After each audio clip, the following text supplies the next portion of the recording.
ಇಬ್ರಿ 11ನೇ ಅಧ್ಯಾಯ ಅದರ 26ನೇ ವಚನ. Hebrews chapter 11 verse 26.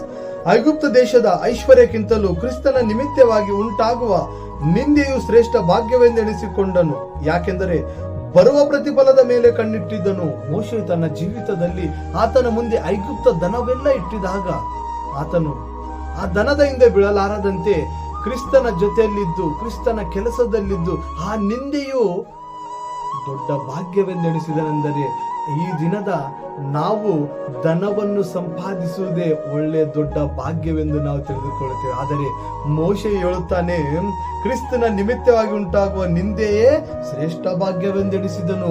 ನಾವು ಈ ದಿನದಲ್ಲಿ ಯಾರಿಗೆ ಅನ್ನುತ್ತೇವೆ ಅಂದರೆ, ಯಾರ ಹತ್ರ ಧನವಿದ್ದರೆ ಅವರೇ ಒಳ್ಳೆಯವರು, ಭಾಗ್ಯವಂತರೆಂದು ನಾವು ಹೇಳುತ್ತೇವೆ. ಆದರೆ ದೇವರ ವಾಕ್ಯವು ಮೋಶೆ ಮುಖಾಂತರ ನಮಗೆ ಹೇಳುತ್ತಿದೆ, ಈ ದಿನದಲ್ಲಿ ನಾವು ಈ ಲೋಕದ ಧನಕ್ಕಾಗಿ ಅಲ್ಲ, ದೇವರು ಕೊಡುವ ಧನಕ್ಕಾಗಿ ಅಂದರೆ ಪರಲೋಕಕ್ಕಾಗಿ ನಾವು ಆಲೋಚನೆ ಮಾಡಬೇಕು. ಅದಕ್ಕಾಗಿ ಯಾಕೆಂದರೆ ಬರುವ ಪ್ರತಿಫಲದ ಮೇಲೆ ಕಣ್ಣಿಟ್ಟಿದ್ದನು, ಈ ಲೋಕದ ಪ್ರತಿಫಲ ಬೇಡವೆಂದನು, ನನಗೆ ಬೇಕಿಲ್ಲ ಅಂದನು.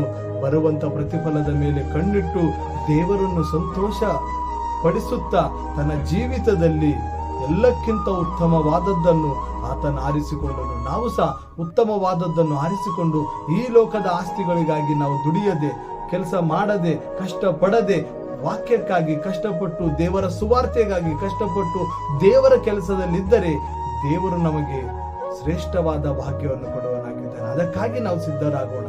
ದೇವರು ಈ ವಾಕ್ಯವನ್ನು ಆಶೀರ್ವದಿಸಿ.